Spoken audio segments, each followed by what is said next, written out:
തുറന്ന ഹൃദയത്തോടെ ഒരാളെ സ്നേഹിക്കുന്നത് എന്തുകൊണ്ടാണ് ഇത്ര അപകടകരമായിരിക്കുന്നത്? നമ്മൾ എത്രത്തോളം വെളിച്ചം നൽകുന്നുവോ അത്രത്തോളം തിരിച്ച് നിഴൽ കൈപ്പറ്റുന്നതെന്തുകൊണ്ട്?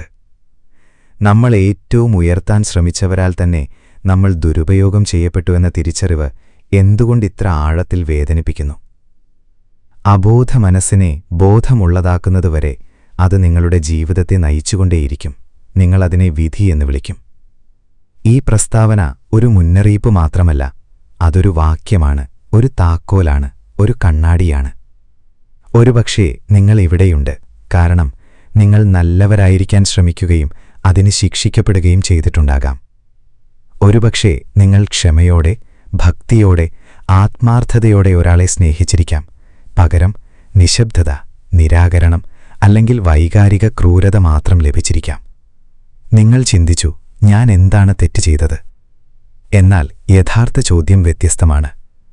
എനിക്ക് സ്നേഹിക്കാൻ മാത്രമേ ആഗ്രഹമുണ്ടായിരുന്നുള്ളൂ എങ്കിലും മറ്റേ വ്യക്തി എന്നിൽ എന്താണ് കണ്ടത്, അവർ എനിക്കെതിരെ തിരിയാൻ കാരണമായത്? ഇത് മറ്റൊരു മനഃശാസ്ത്ര വിശദീകരണം മാത്രമല്ല, മനുഷ്യാത്മാവിന്റെ ഏറ്റവും ആഴമേറിയ പാളികളിലേക്കുള്ള ഒരു ഇറക്കമാണിത്. നിങ്ങളുടെ വെളിച്ചം മറ്റൊരാളുടെ ഉള്ളിലെ പരിഹരിക്കപ്പെടാത്ത അഗാധതയിൽ സ്പർശിക്കുമ്പോൾ സംഭവിക്കുന്നതിനെക്കുറിച്ചാണിത്. നിങ്ങളുടെ ദയ എങ്ങനെ സ്നേഹിക്കണമെന്ന് പഠിക്കാത്ത ഒരാളുടെ ദേഷ്യത്തെ ഉണർത്തുമ്പോൾ എന്താണ് ഉണരുന്നതെന്നതിനെക്കുറിച്ചാണിത്. നിങ്ങൾ ശ്രദ്ധിക്കാതെ തന്നെ സ്വീകരിച്ച അദൃശ്യമായ വേഷങ്ങളെക്കുറിച്ചാണിത്. ഇന്നുടലെടുത്തിട്ടില്ലാത്ത മുറിവുകളിൽ നിന്ന് ജനിച്ച വേഷങ്ങൾ. നാം എന്തുകൊണ്ട് കഷ്ടപ്പാടുകളുടെ മാതൃകകൾ ആവർത്തിക്കുന്നു? എന്തുകൊണ്ട് വൈകാരിക വേട്ടക്കാരെ ആകർഷിക്കുന്നു? എന്തുകൊണ്ട് നമ്മെ ദ്രോഹിക്കുന്ന കാര്യങ്ങളെ സ്നേഹമെന്ന് വിളിച്ചുകൊണ്ടിരിക്കുന്നു എന്ന് മനസ്സിലാക്കാൻ ജീവിതകാലം മുഴുവൻ സമർപ്പിക്കപ്പെട്ടിട്ടുണ്ട്. നമ്മുടെ വേദന പലപ്പോഴും കൂടുതൽ ആഴത്തിലുള്ള എന്തിന്റെയോ ഉപരിതലം മാത്രമാണെന്ന് വളരെ കാലമായി മനസ്സിലാക്കപ്പെട്ടിട്ടുണ്ട്. നിഴലുകളും മുഖംമൂടികളും, നാം കാണിക്കുന്നതും മറയ്ക്കുന്നതും, നാം ആഗ്രഹിക്കുന്നതും അബോധ മനസ്സോടെ അനുവദിക്കുന്നതും തമ്മിലുള്ള ഒരു മാതൃകാപരമായ നൃത്തം. ഇവിടെ നാം ആ മറഞ്ഞിരിക്കുന്ന നാടകം അനാവരണം ചെയ്യും. നാം ബാല്യത്തെക്കുറിച്ചും ഉണങ്ങാത്ത മുറിവുകളെക്കുറിച്ചും വ്യത്യസ്ത മുഖങ്ങളുമായി തിരിച്ചുവരുന്ന മാതൃകകളെക്കുറിച്ചും സംസാരിക്കും. ആരും സമ്മതിക്കാൻ ആഗ്രഹിക്കാത്തതിനെ നാം സ്പർശിക്കും. ചിലപ്പോൾ നമ്മെ വേദനിപ്പിക്കുന്നയാൾ നമ്മൾ നമ്മുടെ ഉള്ളിൽ കുഴിച്ചിട്ടതിന്റെ ഒരു പ്രതിഫലനം മാത്രമാണ്. എന്നാൽ ഇത് കുറ്റപ്പെടുത്തലിനെക്കുറിച്ചല്ല, മോചനത്തെക്കുറിച്ചാണ്. അതിനാൽ സ്നേഹിക്കാൻ മാത്രം ആഗ്രഹിച്ചപ്പോൾ നിങ്ങൾ ദുരുപയോഗം ചെയ്യപ്പെട്ടിട്ടുണ്ടെങ്കിൽ, ചക്രങ്ങൾ ആവർത്തിക്കുന്നതിൽ മടുത്തെങ്കിൽ, യഥാർത്ഥത്തിൽ കാണപ്പെടുന്നതിനെപ്പോഴും അടുത്തെങ്കിലും ഒരിക്കലും പൂർണ്ണമായി അംഗീകരിക്കപ്പെടുന്നില്ലെന്ന് തോന്നുന്നുണ്ടെങ്കിൽ, നിങ്ങളുടെ ഉള്ളിൽ എന്തോ ഉണരാൻ ശ്രമിക്കുന്നതായി തോന്നുന്നുണ്ടെങ്കിൽ, ഈ സന്ദേശം ലോകത്തെ മാറ്റാനുള്ളൊരു വിളിയല്ല, മറിച്ച് സ്വയം സ്നേഹിക്കാൻ കഴിവില്ലാത്ത ഒരാളാൽ സ്നേഹിക്കപ്പെടാനുള്ള ശ്രമത്തിൽ സ്വയം ഉപേക്ഷിക്കുന്നത് നിർത്താനുള്ളതാണ്. കണ്ണുകൾ അടച്ച് ആഴത്തിൽ ശ്വസിക്കുക. കുറച്ച് ആളുകൾ മാത്രം ചവിട്ടിപ്പറക്കാൻ ധൈര്യപ്പെടുന്ന ഒരു പ്രദേശത്തേക്ക് നാം പ്രവേശിക്കാൻ പോകുകയാണ്. നിങ്ങൾ നൽകിയ സ്നേഹത്തിനും പകരം ലഭിച്ച ശൂന്യതയ്ക്കും ഇടയിലുള്ള ഇടം. ചില ആളുകൾക്ക് നിങ്ങളുടെ സ്നേഹം സഹിക്കാൻ കഴിയില്ല. വ്യക്തമായ ദുരുദ്ദേശം കൊണ്ടല്ല, മറിച്ച് നിങ്ങളുടെ സ്നേഹം അവരെ അഭിമുഖീകരിക്കുന്നതുകൊണ്ടാണ്. നിങ്ങളുടെ സൗമ്യത അവരെ അസ്വസ്ഥരാക്കുന്നു. നിങ്ങളുടെ ക്ഷമ അവരെ പ്രകോപിപ്പിക്കുന്നു. നിങ്ങളുടെ വാത്സല്യമുള്ള സാന്നിധ്യം അവർ കുഴിച്ചിട്ടതും രക്ഷപ്പെടാൻ നിരാശയോടെ ശ്രമിക്കുന്നതുമായ എല്ലാറ്റിനെയും അനാവരണം ചെയ്യുന്നു. നിങ്ങൾ ഏറ്റവും കൂടുതൽ ആലിംഗനം ചെയ്യാൻ ശ്രമിക്കുന്ന ആളാൽ തന്നെ നിരസിക്കപ്പെടുന്നത് എത്ര സാധാരണമാണെന്ന് നിങ്ങൾ ശ്രദ്ധിച്ചിട്ടുണ്ടോ? നിങ്ങളുടെ ആർദ്രത അവരുടെ ഉള്ളിൽ ഒരു അലാറം ട്രിഗർ ചെയ്യുന്നതുപോലെ ഒരു മുന്നറിയിപ്പ് മന്ത്രിക്കുന്നു. ശ്രദ്ധിക്കുക, ഈ വ്യക്തിക്ക് നിങ്ങൾ മറയ്ക്കുന്നത് കാണാൻ കഴിയും. അതാണ് നിഴലിന്റെ പ്രൊജക്ഷൻ. നമ്മൾ സ്വയം നിരസിക്കുന്ന എല്ലാമാണ് നിഴൽ. ഭയങ്ങൾ, ആഘാതങ്ങൾ, പ്രേരണകൾ, ആഗ്രഹങ്ങൾ, മുറിവുകൾ, പരാജയങ്ങൾ. നമ്മുടെ ബോധമനസ്സിൽ പിടിച്ചു നിർത്താൻ കഴിയാത്ത എല്ലാം മനസ്സിന്റെ നിലവറയിലേക്ക് തള്ളപ്പെടുന്നു. എന്നാൽ ആ നിലവറയ്ക്ക് ഒരു പ്രശ്നമുണ്ട്. അത് ചോരുന്നു. അത് ചോരുമ്പോൾ അത് മറ്റുള്ളവരുടെ മേൽ ചൊരിയുന്നു. പലപ്പോഴും നിങ്ങൾ ആ മറ്റുള്ളവരായി മാറുന്നു. നിങ്ങൾ ദയയുള്ളവരാണ്, എന്നാൽ ആ ദയ മറ്റുള്ളവർക്ക് അങ്ങനെയാകാൻ കഴിയാത്തതിനാൽ അവരെ കൂടുതൽ മോശമായി അനുഭവിപ്പിക്കുന്നു. നിങ്ങൾ ദുർബലരാണ്. ആ ദുർബലത ജീവിതകാലം മുഴുവൻ കവചം ധരിച്ച ഒരാളെ അഭിമുഖീകരിക്കുന്നു. നിങ്ങൾ സ്നേഹിക്കുന്നു. ചില ആളുകൾക്ക് അത് അസഹനീയമാണ്. കാരണം അത് അവരെ ഓർമ്മിപ്പിക്കുന്നു, അവർ ഒരിക്കലും യഥാർത്ഥത്തിൽ സ്നേഹിക്കപ്പെട്ടിട്ടില്ലെന്ന്, സ്വയം പോലും. അവർ നിങ്ങളെ വെറുക്കുന്നില്ല. നിങ്ങൾ നിമിത്തം അവരുടെ ഉള്ളിൽ ഉണരുന്നതിനെയാണ് അവർ വെറുക്കുന്നത്. നിങ്ങളുടെ സ്നേഹം ഒരു കണ്ണാടിയായി മാറുന്നു. എന്താണ് കുറവുള്ളത് എന്ന് കാണിക്കുന്നു. പ്രതികരണം പലപ്പോഴും പ്രതിഫലനം മാറ്റുന്നതിനു പകരം കണ്ണാടി തകർക്കുക എന്നതാണ്. ഇത് വ്യക്തിപരമായി തോന്നുന്നു, പക്ഷേ അങ്ങനെയല്ല. നിങ്ങൾ അവരിൽ ഉണർത്തിയത് ഒരു ആന്തരിക ഭൂകമ്പമായിരുന്നു. ഉള്ളിൽ മരവിച്ച ഒരാൾക്ക് ഏത് ആത്മീയ വികാരവും ഒരു ഭീഷണിയായി മാറുന്നു. പങ്കുവെക്കപ്പെട്ട അബോധമനസ്സ് എന്ന ആശയം സൂചിപ്പിക്കുന്നത് നമ്മുടെ മുറിവുകൾ നമ്മുടെ മാത്രമല്ല എന്നാണ്. അവ ഭയങ്ങൾ, ആഘാതങ്ങൾ, മുഖംമൂടികൾ എന്നിവയുടെ ഒരു പൂർവീക ശൃംഖലയിൽപ്പെടുന്നു. നിങ്ങൾ ഒരാളെ വാത്സല്യത്തോടെ സമീപിക്കുമ്പോൾ തലമുറകളായി ആവർത്തിക്കപ്പെടുന്ന തണുപ്പിന്റെ ഒരു ചക്രത്തെ നിങ്ങൾ തകർക്കുകയാണ്. അത് പലർക്കും ഭയാനകമാണ്. സ്നേഹമെന്നാൽ നിയന്ത്രണമെന്നായിരുന്നു അർത്ഥമെന്ന് കരുതി വളർന്ന ഒരാളെ സങ്കൽപ്പിക്കുക. വാത്സല്യം ഒരു കറൻസിയായിരുന്നിടത്ത് ഞാൻ ശ്രദ്ധിക്കുന്നു എന്ന് പറയുന്നത് എല്ലായ്പ്പോഴും കൃത്രിമത്വവുമായോ നിശബ്ദതയുമായോ ബന്ധപ്പെട്ടിരുന്നു. ഇപ്പോൾ നിങ്ങൾ നിർബന്ധമില്ലാത്ത ഊഷ്മളതയോടെ, സാന്നിധ്യത്തോടെ, ശ്രവണത്തോടെ, ഒന്നും ആവശ്യപ്പെടാത്ത പരിചരണത്തോടെ എത്തുന്നു എന്ന് സങ്കൽപ്പിക്കുക. ഈ വ്യക്തിക്കത് മനസ്സിലാകില്ല. അവർ നിങ്ങളെ സംശയിക്കും, എതിർക്കും, ആക്രമിക്കും. കാരണം ഉള്ളിൽ അവർ ആശ്ചര്യപ്പെടുന്നു. നിങ്ങൾ എന്നോട് എന്തിനാണ് ദയ കാണിക്കുന്നത്? പകരം നിങ്ങൾക്ക് എന്താണ് വേണ്ടത്? തിളക്കമുള്ളതിനെയെല്ലാം അവിശ്വസിക്കാൻ അവരെ പരിശീലിപ്പിച്ചിരുന്നു. കാരണം അവരുടെ ഭൂതകാലത്തിലെ എല്ലാ പ്രകാശത്തിനും ഒരു വിലയുണ്ടായിരുന്നു. ഇവിടെയാണ് ഇതിലെ ഏറ്റവും ക്രൂരമായ ഭാഗം. നിങ്ങൾ നിങ്ങളിലെ ഏറ്റവും നല്ലത് വാഗ്ദാനം ചെയ്യുകയും മറ്റേയാളിൽ നിന്ന് ഏറ്റവും മോശമായത് സ്വീകരിക്കുകയും ചെയ്യുന്നു. നിങ്ങൾ യോഗ്യനല്ലാത്തതുകൊണ്ടല്ല, മറിച്ച് നിങ്ങൾ ഉണർത്തുന്നത് കൈകാര്യം ചെയ്യാൻ അവർക്ക് കഴിയാത്തതുകൊണ്ടാണ്. ജീവിതകാലം മുഴുവൻ വിഷം കുടിച്ച ഒരാൾക്ക് ശുദ്ധമായ വെള്ളം വാഗ്ദാനം ചെയ്യുന്നത് പോലെയാണിത്. ആദ്യ പ്രതികരണം നന്ദിയല്ല, അത് ഭയമാണ്, നിരാകരണമാണ്. അത് തിരിച്ചു തുപ്പാനുള്ള സഹജവാസനയാണ്. നിങ്ങൾ സ്നേഹിക്കുന്നത് നിർത്തണമെന്ന് ഇതിനർത്ഥമില്ല. എന്നാൽ എങ്ങനെ സ്വീകരിക്കണമെന്നറിയാത്ത ഒരാളുടെ മുന്നിൽ നിങ്ങൾ എന്തുകൊണ്ട് സ്വയം നിർത്തുന്നു എന്ന് മനസ്സിലാക്കേണ്ട സമയമാണിതെന്ന് ഇതിനർത്ഥം. രക്ഷിക്കപ്പെടാൻ യാതൊരു ഉദ്ദേശവുമില്ലാത്ത ഒരാളെ രക്ഷിക്കാൻ നിങ്ങൾ എന്തുകൊണ്ട് ശ്രമിച്ചുകൊണ്ടിരിക്കുന്നു? ഒരിക്കലും നിങ്ങളുടേതല്ലാത്ത മുറിവുകൾ ഉണക്കാൻ നിങ്ങൾ എന്തുകൊണ്ട് നിർബന്ധിക്കുന്നു? നിങ്ങൾ ആവശ്യത്തിന് സ്നേഹിച്ചാൽ ഒടുവിൽ നിങ്ങൾ സ്വീകരിക്കപ്പെടുമെന്ന് നിങ്ങൾ എന്തുകൊണ്ട് വിശ്വസിക്കുന്നു? ആ പ്രത്യാശ അപകടകരമാണ്. കാരണം അതൊരു അബോധ മാതൃകയെ മറയ്ക്കുന്നു. മറ്റൊരാളുമായുള്ള കൂടിക്കാഴ്ച എപ്പോഴും സ്വയമായുള്ള ഒരു കൂടിക്കാഴ്ചയാണ്. നിങ്ങൾ മറ്റുള്ളവർക്ക് ഇത്രത്തോളം തീവ്രതയോടെ നൽകുന്ന സ്നേഹം നിങ്ങൾക്കൊരിക്കലും ലഭിക്കാത്തതും ഇപ്പോഴും നേടിയെടുക്കാൻ ശ്രമിക്കുന്നതുമായ അതേ സ്നേഹമായിരിക്കാം. എന്നാൽ ഇവിടെയാണ് തിരിവ്. നിങ്ങൾ പുറത്തേക്ക് പ്രൊജക്റ്റ് ചെയ്യുന്ന സ്നേഹം ആദ്യം അകത്തേക്ക് നയിക്കപ്പെടേണ്ടതുണ്ട്. കാരണം നിങ്ങൾ മറ്റുള്ളവരെ നിങ്ങളുടെ വെളിച്ചം കൊണ്ട് സുഖപ്പെടുത്താൻ ശ്രമിക്കുമ്പോൾ നിങ്ങൾ നിങ്ങളുടെ സ്വന്തം നിഴലുകളിൽ സ്വയം ഉപേക്ഷിക്കുന്നുണ്ടാകാം. കൂടാതെ കൂടുതലുണ്ട്. വെളിച്ചം സൗമ്യത മാത്രമല്ല, വെളിച്ചം ഒരു അതിർത്തി കൂടിയാണ്. നിങ്ങളൊരു ശത്രുവായി കണക്കാക്കപ്പെടുമ്പോൾ മാറി നിൽക്കാതിരിക്കുക എന്നാണിതിനർത്ഥം. കാരണം നിങ്ങളിലെ ഏറ്റവും മനോഹരമായ ഭാഗങ്ങൾ സ്വീകരിക്കാൻ ഒരാൾ തയ്യാറല്ല എന്ന് മാത്രം. ചില ആളുകൾ നിങ്ങളുടെ വെളിച്ചം സഹിക്കില്ല. കാരണം അത് വളരെ മുമ്പ് അവർ കുഴിച്ചിട്ട അവശിഷ്ടങ്ങൾ അനാവരണം ചെയ്യുന്നു. ചിലർ തങ്ങളുടെ ആന്തരിക അവശിഷ്ടങ്ങൾക്കിടയിൽ ജീവിക്കാൻ ഇഷ്ടപ്പെടും. നിങ്ങളുടെ സാന്നിധ്യം നിശബ്ദമായി ആവശ്യപ്പെടുന്ന വൈകാരിക ശുദ്ധീകരണത്തെ അഭിമുഖീകരിക്കുന്നതിനു പകരം. ഇവിടെ ഒരു ഇരുണ്ട സത്യം വരുന്നു. നിങ്ങൾ എന്താണ് അവസാനിപ്പിച്ചത് എന്നതിന്റെ കൃത്യമായ പ്രതിനിധിയായതുകൊണ്ട് ചിലർ നിങ്ങളെ വേദനിപ്പിക്കും. നിങ്ങൾ സ്നേഹിക്കാൻ തിരഞ്ഞെടുക്കുന്നു. അവർക്ക് അനുഭവിക്കാനുള്ള കഴിവ് ഉപേക്ഷിച്ചു. നിങ്ങൾ സ്വയം ശ്രദ്ധിക്കുന്നു. അവർ അവഗണനയെ ഒരു നിലനിൽപ്പ് തന്ത്രമായി നടിക്കുന്നു. നിങ്ങൾ സുഖപ്പെടുത്താൻ ശ്രമിക്കുന്നു. അത് അവരെ അഭിമുഖീകരിക്കുന്നു. കാരണം അവർ ഇപ്പോഴും സ്വയം മുറിവേൽപ്പിക്കുകയാണ്. നിങ്ങളുടെ നിലനിൽപ്പ് അവർക്കൊരിക്കലും ആകാൻ ധൈര്യമില്ലാത്തതെന്താണെന്ന് കാണാൻ അവരെ നിർബന്ധിക്കുന്നു. രൂപാന്തരപ്പെടുന്നതിനു പകരം അവർ ആക്രമിക്കുന്നു. കാരണം സ്വയം പുനർനിർമ്മിക്കുന്നതിനേക്കാൾ എളുപ്പമാണ് നിങ്ങളെ തകർക്കുക. എന്നാൽ അതിൽ സ്വയം നഷ്ടപ്പെടുത്തരുത്. ഒരാൾക്ക് നിങ്ങളുടെ സ്നേഹം കൈകാര്യം ചെയ്യാൻ കഴിയുന്നില്ല എന്നത് നിങ്ങളുടെ നന്മയുടെ അളവുകോലല്ല. അത് അവരിപ്പോഴും തിരിച്ചറിയാൻ വിസമ്മതിക്കുന്ന മുറിവിന്റെ അളവുകോലാണ്. മറ്റൊരാളുടെ അബോധതയുടെ രക്തസാക്ഷിയാകുക എന്നതല്ല നിങ്ങളുടെ റോൾ. നിങ്ങൾക്ക് താമസിക്കാൻ അർഹതയുണ്ടെന്ന് തെളിയിക്കാൻ രക്തം ചിന്തുക എന്നതല്ല. നിങ്ങളുടെ സ്നേഹം ആയുധമാക്കുന്ന ഒരാളുടെ കാൽക്കൽ വയ്ക്കാൻ കഴിയില്ല എന്ന് മനസ്സിലാക്കുക എന്നതാണ്. ഒരു ഘട്ടം വരുമ്പോൾ നിങ്ങളിത് അംഗീകരിക്കണം. എല്ലാവർക്കും നിങ്ങളെ മനസ്സിലാകില്ല. എല്ലാവരും നിങ്ങളെ വിലമതിക്കില്ല. ഏറ്റവും കഠിനമായ സത്യം എല്ലാവരും നിങ്ങളെ തിരിച്ചു സ്നേഹിക്കുകയില്ല എന്നതാണ്. എന്നാൽ അതിന് നിങ്ങളുടെ വെളിച്ചവുമായി യാതൊരു ബന്ധവുമില്ല, മറിച്ച് മറ്റൊരാൾ ഇപ്പോഴും വഹിക്കുന്ന നിഴലുകളുമായി മാത്രമാണ്. അതിനാൽ നിങ്ങളുടെ വെളിച്ചം കാത്തുസൂക്ഷിക്കുക. വൈകാരിക മരണം ഇതിനകം സ്ഥിരതാമസമാക്കിയ സ്ഥലങ്ങളെ പ്രകാശിപ്പിക്കാൻ ശ്രമിക്കുന്നത് നിർത്തുക. സ്നേഹത്തിന് അർഹനാണെന്ന് മറ്റാരെയും ബോധ്യപ്പെടുത്താനായിരുന്നില്ല നിങ്ങൾ ജനിച്ചത്. യഥാർത്ഥ സ്നേഹം വേദനിപ്പിക്കില്ല, മങ്ങിക്കുകയില്ല, വിഴുങ്ങുകയുമില്ല എന്ന് ഓർക്കാനാണ് നിങ്ങൾ ജനിച്ചത്. നിങ്ങൾ വാഗ്ദാനം ചെയ്യുന്നതിൽ ഏറ്റവും നല്ലത് സ്വീകരിക്കാൻ ഒരാൾക്ക് കഴിയുന്നില്ലെങ്കിൽ ഒരുപക്ഷെ പ്രശ്നം നിങ്ങളിലല്ല, മറിച്ച് നിങ്ങളെ നിരീക്ഷിക്കുന്ന ആത്മാവിന്റെ ഛിന്നഭിന്നമായ കണ്ണാടിയിലായിരിക്കും. തുടരുന്നതിനു മുമ്പ് നിങ്ങൾ എത്രത്തോളം സ്വയം തകർക്കുന്നുവോ അത്രത്തോളം നിങ്ങൾ ബഹുമാനിക്കപ്പെടുന്നില്ല എന്ന് ശ്രദ്ധിക്കുക. പ്രശ്നം തോന്നലല്ല, ആ വികാരങ്ങൾ നിങ്ങളുടെ പ്രവൃത്തികളെ നിയന്ത്രിക്കാൻ അനുവദിക്കുന്നതാണ് പ്രശ്നം. മിക്ക ആളുകളും പൊട്ടിത്തെറിക്കുക, കീഴടങ്ങുക, അല്ലെങ്കിൽ സ്വയം ന്യായീകരിക്കുക എന്നത് സാധാരണമാണെന്ന പോലെ പെരുമാറുന്നു. എന്നിരുന്നാലും അവയൊന്നും ബഹുമാനം സൃഷ്ടിക്കുന്നില്ല. ബഹുമാനം സൃഷ്ടിക്കുന്നത് ആരാണ് താനെന്ന് കൃത്യമായി അറിയുന്ന ഒരാളുടെ നിയന്ത്രണം, സാന്നിധ്യം, ശാന്തമായ വ്യക്തത എന്നിവയാണ്. എനിക്ക് സഹായിക്കാൻ മാത്രമേ ആഗ്രഹമുണ്ടായിരുന്നുള്ളൂ. ഞാൻ ദയയുള്ളവനായിരുന്നു. ഞാൻ എല്ലാം ശരിയായി ചെയ്തു.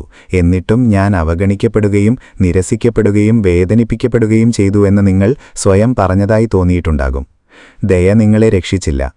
വാസ്തവത്തിൽ നിങ്ങൾ വളരെ ദയയുള്ളവരായിരുന്നതുകൊണ്ട് തന്നെയാണ് നിങ്ങളോട് വളരെ മോശമായി പെരുമാറപ്പെട്ടത്. വിചിത്രമാണല്ലേ? എന്നിരുന്നാലും ഇവിടെയാണ് മുഖം മൂടി പൊട്ടാൻ തുടങ്ങുന്നത്. കാൾ യൂങ് വിവരിച്ച പരിചിതമായ ആശയം, സ്വീകരിക്കപ്പെടാൻ പഠിച്ച എന്നാൽ ഒരിക്കലും യഥാർത്ഥത്തിൽ സ്നേഹിക്കപ്പെടാത്ത നിങ്ങളുടെ ആ പതിപ്പിനെക്കുറിച്ചാണ് സംസാരിക്കുന്നത്. സാമൂഹിക വേദിയിൽ നിങ്ങൾ അവതരിപ്പിക്കുന്ന വേഷമാണ് ആ പതിപ്പ്. അത് മനോഹരമായത്, ശക്തമായത്, തിളക്കമുള്ളത്, സഹായകരമായത്, കുഴപ്പമില്ലാത്തത് എന്നിവയാണ്. എന്നാൽ ആ വേഷം എത്രത്തോളം പ്രശംസനീയമായി തോന്നിയാലും അതൊരു വൈകാരിക ജയിലായി മാറുന്നു. നിങ്ങൾ അങ്ങനെ പെരുമാറാൻ തുടങ്ങിയത് എപ്പോഴാണെന്ന് ഓർമ്മയുണ്ടോ? നിങ്ങൾ ഉപയോഗപ്രദവും ശാന്തവും പ്രതിരോധശേഷിയുള്ളതും മനസ്സിലാക്കുന്നതുമാണെങ്കിൽ മാത്രമേ വാത്സല്യം ലഭിക്കൂ എന്ന് നിങ്ങൾ ആദ്യമായി മനസ്സിലാക്കിയപ്പോൾ അവിടെയാണ് ഈ പതിപ്പ് ജനിച്ചത്. അത് സ്നേഹത്തിൽ നിന്നുയർന്നതല്ല. അത് ഭയത്തിൽ നിന്നാണ് ഉയർന്നത്. നിങ്ങൾ അങ്ങനെയുള്ളതുകൊണ്ട് സ്വീകരിക്കപ്പെടില്ല എന്ന ഭയം, മറ്റുള്ളവരെ ശല്യപ്പെടുത്തുമോ എന്ന ഭയം, വളരെയധികം ആവശ്യമുണ്ടെന്ന ഭയം, ഉപേക്ഷിക്കപ്പെടുമോ എന്ന ഭയം. അങ്ങനെ നിങ്ങൾ ഒരു സ്വീകാര്യമായ സ്വത്വത്തെ സൃഷ്ടിച്ചു. പ്രസാദിപ്പിക്കുന്ന, സേവിക്കുന്ന, സംഘർഷം ഒഴിവാക്കുന്ന ഒരു സ്വത്വത്തെ. എന്നാൽ ആ സ്വത്വം നിങ്ങളല്ല. ആ മുഖം മൂടി പിടിച്ചു നിർത്തുന്നതിന് നിങ്ങൾ നൽകുന്ന വില, നിങ്ങളൊരു പ്രവർത്തനമായി മാത്രം കാണപ്പെടുന്ന ഒരു മനുഷ്യനായിട്ടല്ല ബന്ധങ്ങളെ ആകർഷിക്കുന്നതിൻ്റെ നിശബ്ദ വേദനയാണ്. നിങ്ങൾ സഹായിയാകുന്നു, ആരും സഹായിക്കുന്നില്ല. ശക്തനായ ഒരാൾ ആരെയും വീഴാൻ അനുവദിക്കുന്നില്ല. മനസ്സിലാക്കുന്ന ഒരാൾ ആരും യഥാർത്ഥത്തിൽ ശ്രദ്ധിക്കുന്നില്ല. സ്ക്രിപ്റ്റിൽ നിന്ന് പുറത്തു കടക്കുമ്പോൾ, എന്തെങ്കിലും ആവശ്യമുണ്ടെന്ന് ധൈര്യപ്പെടുമ്പോൾ, എന്തെങ്കിലും തോന്നുമ്പോൾ അല്ലെങ്കിൽ ഇല്ല എന്ന് പറയുമ്പോൾ മറ്റുള്ളവർ പോകുന്നു. എന്തുകൊണ്ട്? കാരണം നിങ്ങളുടെ മുഖംമൂടിയുമായി ബന്ധപ്പെടാൻ നിങ്ങൾ അവരെ പരിശീലിപ്പിച്ചു, നിങ്ങളുടെ സത്യവുമായിട്ടല്ല. യങ് പറഞ്ഞു, പ്രശ്നം ഒരു വ്യക്തിത്വം, പെർസോണ ഉപയോഗിക്കുക എന്നതല്ല, അത് ഒരു മുഖംമൂടിയാണെന്ന് മറക്കുക എന്നതാണ് പ്രശ്നം. നിങ്ങൾ ആ കഥാപാത്രത്തിൽ നിന്ന് ജീവിക്കുന്ന കാലം കൂടുന്തോറും നിങ്ങൾ സ്വയത്തിൽ നിന്ന് കൂടുതൽ അകലുന്നു. നിങ്ങൾ പ്രവർത്തനക്ഷമമായിരിക്കും, പക്ഷേ ശൂന്യവും. സന്നിഹിതനായിരിക്കും, പക്ഷേ നിങ്ങളുടെ ആന്തരിക ലോകത്തിൽ നിന്നകന്ന്. സ്നേഹിക്കപ്പെടാം, പക്ഷേ നിങ്ങളല്ലാത്ത ഒരാളെ സ്നേഹിക്കപ്പെടാം. അവിടെയാണ് ഏറ്റവും ആഴമേറിയ വേദന പ്രത്യക്ഷപ്പെടുന്നത്. കാരണം നിങ്ങൾക്ക് ലഭിക്കുന്ന വാത്സല്യം നിലവിലില്ലാത്ത ഒന്നിലേക്ക് നയിക്കപ്പെടുന്നുവെന്ന് നിങ്ങൾ മനസ്സിലാക്കുന്നു. മുഖംമൂടി നിങ്ങളെ സംരക്ഷിക്കുന്നില്ല എന്ന് ആരും നിങ്ങളോട് പറയുന്നില്ല. അത് മുറിവിനെ കൂടുതൽ വഷളാക്കുന്നു. കാരണം സ്നേഹിക്കപ്പെടാൻ നിങ്ങൾ സ്വയം ക്രമീകരിക്കുന്തോറും സ്നേഹം ഏറ്റവും ആവശ്യമുള്ള നിങ്ങളുടെ ഭാഗത്തുനിന്ന്, നിങ്ങളുടെ സ്വന്തം സത്തയിൽ നിന്ന് നിങ്ങൾ കൂടുതൽ അകലുന്നു. അങ്ങനെയാണ് അസന്തുലിതമായ ബന്ധങ്ങൾ ആരംഭിക്കുന്നത്. നിങ്ങളുടെ ഔദാര്യത്തിൽ ഭക്ഷിക്കുന്ന എന്നാൽ ഒരിക്കലും തിരികെ നൽകാത്തവരെ നിങ്ങൾ ആകർഷിക്കുന്നു. നിങ്ങൾ അതിർവരമ്പുകൾ നിശ്ചയിക്കുന്നതുവരെ മാത്രം നിങ്ങളെ ബഹുമാനിക്കുന്നവരെ നിങ്ങൾ ആകർഷിക്കുന്നു. ഒരിക്കലും ശരിക്കും നിങ്ങളുടേതല്ലാത്ത ഒരു വേഷം നിങ്ങൾ നിലനിർത്തുന്നിടത്തോളം കാലം മാത്രം നിങ്ങളെ ആഗ്രഹിക്കുന്നവരെ നിങ്ങൾ ആകർഷിക്കുന്നു. നിങ്ങൾ ആത്മാർത്ഥതയുള്ളവരാകാൻ ശ്രമിക്കുമ്പോൾ, നിങ്ങളുടെ മുറിവുകൾ, നിങ്ങളുടെ വൈകല്യങ്ങൾ, നിങ്ങളുടെ പരിമിതികൾ എന്നിവ വെളിപ്പെടുത്തുമ്പോൾ ആ ആളുകൾ അപ്രത്യക്ഷരാകുന്നു, പ്രകോപിതരാകുന്നു, അല്ലെങ്കിൽ നിങ്ങളെ വൈകാരികമായി ശിക്ഷിക്കുന്നു. എന്തുകൊണ്ട്? കാരണം നിങ്ങളുടെ വ്യക്തിത്വം, പേഴ്സോണ സൃഷ്ടിച്ച അദൃശ്യമായ ഉടമ്പടി നിങ്ങൾ തകർത്തു. നിങ്ങൾ എനിക്ക് ആവശ്യമുള്ളത് തുടരുന്നിടത്തോളം മാത്രമേ ഞാൻ നിങ്ങൾക്ക് വാത്സല്യം തരൂ. ആ ഉടമ്പടി തകർക്കാൻ നിങ്ങൾ ധൈര്യപ്പെട്ടാൽ, നിങ്ങൾ വിശപ്പോ സങ്കടമോ ദേഷ്യമോ കാണിച്ചാൽ, നിങ്ങൾ വളരെയധികമാകുകയും നിങ്ങൾ ഉപേക്ഷിക്കപ്പെടുകയും ചെയ്യും. എന്നാൽ ഇവിടെയാണ് വേദനാജനകവും മോചിപ്പിക്കുന്നതുമായ സത്യം. അവർ നിങ്ങളെ ഒരിക്കലും സ്നേഹിച്ചില്ല. അവർ നിങ്ങളുടെ പ്രകടനത്തെ സ്നേഹിച്ചു. അറിയാതെ തന്നെ നിങ്ങളത് അനുവദിച്ചു. ഒരുപക്ഷെ തെറ്റായി സ്വീകരിക്കപ്പെടുന്നതിനേക്കാൾ സുരക്ഷിതമായി തോന്നിയതുകൊണ്ടായിരിക്കാം. അതാണ് കാര്യം. നിങ്ങളുടെ നന്മ അദൃശ്യമായ ഭയം വഹിക്കുമ്പോൾ മാത്രം അതുപോരാ. നിങ്ങളുടെ ഔദാര്യം രഹസ്യമായി സ്വന്തമാകാൻ ആവശ്യപ്പെടുമ്പോൾ. അബോധ മനസ്സുള്ളവർ അത് ദൂരെ നിന്ന് മണക്കുന്നു. നിങ്ങൾക്ക് പുറത്തുനിന്നുള്ള അംഗീകാരം ആവശ്യമാണെന്നും നിങ്ങൾ ബാഹ്യമായ വാത്സല്യത്തെ ആശ്രയിക്കുന്നുണ്ടെന്നും അവർ മനസ്സിലാക്കുന്നു. വൈകാരിക വേട്ടക്കാർ അതിലേക്ക് ആകർഷിക്കപ്പെടുന്നു. ഒരു തോട്ടി തുറന്നുകിടക്കുന്ന മാംസത്തിലേക്കെന്ന പോലെ. ക്രൂരത കൊണ്ട് മാത്രമല്ല, കാരണം അവരും ഒരു മുഖംമൂടി ധരിക്കുന്നു. അവരുടേത് കൂടുതൽ ആക്രമണോത്സുകമാണ്.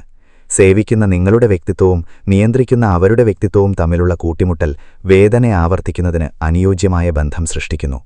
നിങ്ങൾ സ്നേഹിക്കുകയാണെന്ന് കരുതുന്നു, എന്നാൽ നിങ്ങൾ യഥാർത്ഥത്തിൽ വൈകാരികമായി അതിജീവിക്കാൻ ശ്രമിക്കുകയാണ്. അങ്ങനെ അതിജീവിക്കുക എന്നത് ജീവിക്കുന്നതിന്റെ വിപരീതമാണ്. ഏകവഴി മുഖം മൂടി അഴിക്കുക എന്നതാണ്. ആ വ്യക്തിത്വത്തെ വീഴാൻ അനുവദിക്കുക.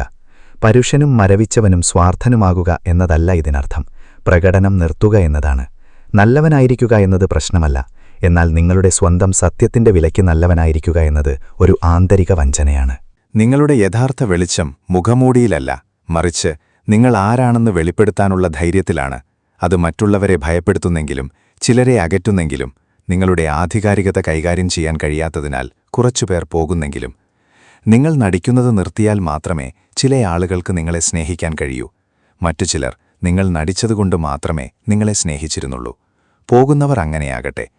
നിങ്ങളുടെ ഇല്ല കൊണ്ട് ആരെങ്കിലും മനം നൊന്താൽ അവരൊരിക്കലും നിങ്ങളുടെ അതേക്ക് അർഹരായിരുന്നില്ല.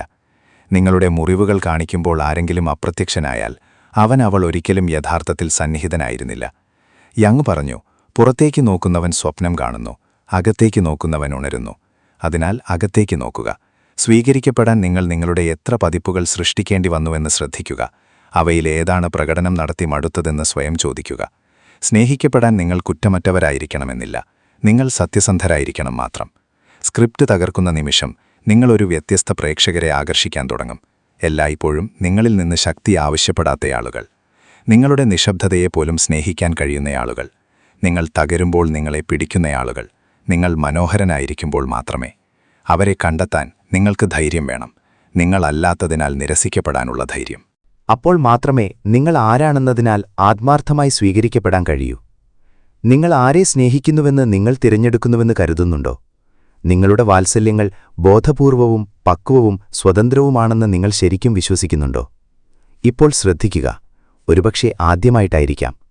നിങ്ങൾ സ്നേഹമെന്ന് വിളിക്കുന്ന മിക്കവാറും എല്ലാം ഒരു വേഷം മാറിയ ആവർത്തനമാണ്. അഭാവത്തിന്റെയോ നിശബ്ദതയുടെയോ ഒരിക്കലും എത്താത്ത നോട്ടത്തിന്റെയോ, നിങ്ങൾ നിശബ്ദമായി യാചിച്ചതും ഒരിക്കലും ലഭിക്കാത്ത ആലിംഗനത്തിന്റെയോ, അവകാശപ്രകാരം നിങ്ങൾക്ക് സ്വന്തമായിരിക്കേണ്ടതും എന്നാൽ നേട്ടമുണ്ടാക്കണമെന്ന് വിശ്വസിക്കാൻ നിങ്ങളെ ചെറുപ്പത്തിൽ പഠിപ്പിച്ച സാധൂകരണത്തിന്റെയോ ആവർത്തനം.